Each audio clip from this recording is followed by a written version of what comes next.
Hanover Square Press and Harper Audio present Hype: How Scammers, Grifters, and Con Artists Are Taking Over the Internet, and Why We're Following, by Gabrielle Bluestone. Read by Eileen Stevens. Introduction. Like most people, my first glimpse of the Fyre Festival was on Instagram.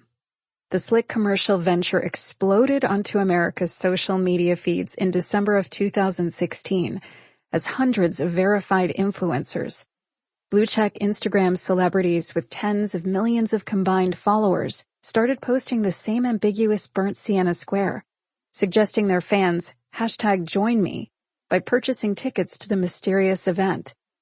The festival organizers, who had hired the internet stars to promote the event, were promising ticket buyers 2 transformative weekends of fabulous luxury on a private island formerly owned by Pablo Escobar, where they'd be flown in on private jets, pampered by a dedicated wellness team, and nourished with meals designed by celebrity chef Steven Starr.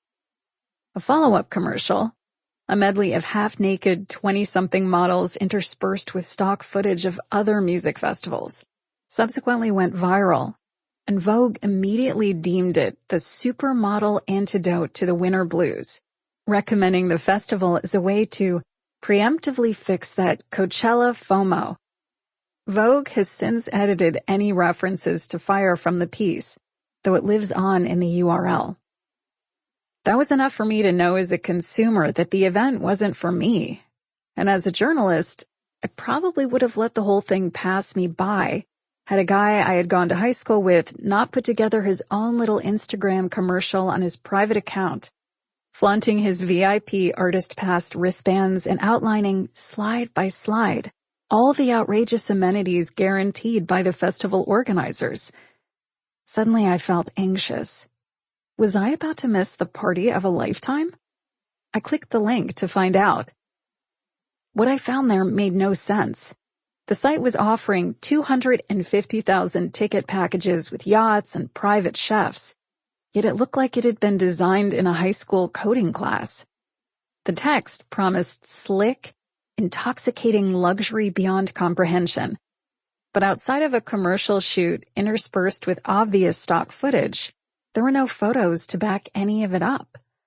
The headliner for this supposedly exclusive luxury event was Blink-182, a band that peaked when I was in elementary school, which I will just say generally was quite a long time ago.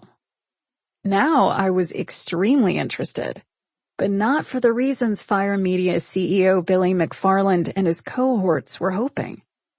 Quite simply, I smelled a scam. And I wasn't the only one. At least 2 men, one with connections to the music industry and one with connections to the Bahamas, had already taken the dramatic step of registering social media accounts and websites to anonymously warn consumers that this thing was never going to happen. It seemed so obvious something was terribly wrong. The most incredible part of the whole thing was that no one was listening. Even my editors at Vice News, focused as they were on international stories and war documentaries, were initially dismissive. A music festival that was overhyped? Not sure that's a Vice story, one of them told me. I've joked that getting my initial story on the Fyre Festival published felt a lot like trying to convert to Judaism. But in the end, it wasn't that far off base. I had to pitch it 3 times before the editorial Beit Din saw the now legendary cheese sandwich photos on social media and decided it was go time.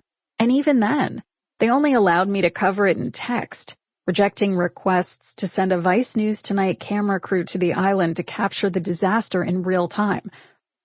Luckily, between the Fyre organizers' own cameras and the hundreds of tech-savvy millennials stranded in the gravel pit, there was plenty of footage to go around. I've often wondered if the breakdown was due to my failure to appropriately describe the story I had stumbled into, or if the adults in the room's failure to recognize it reflected just how normalized pure, substantive-free hype had become.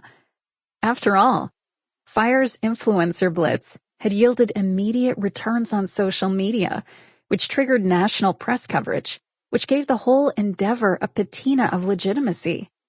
Within hours. Sample complete. Ready to continue?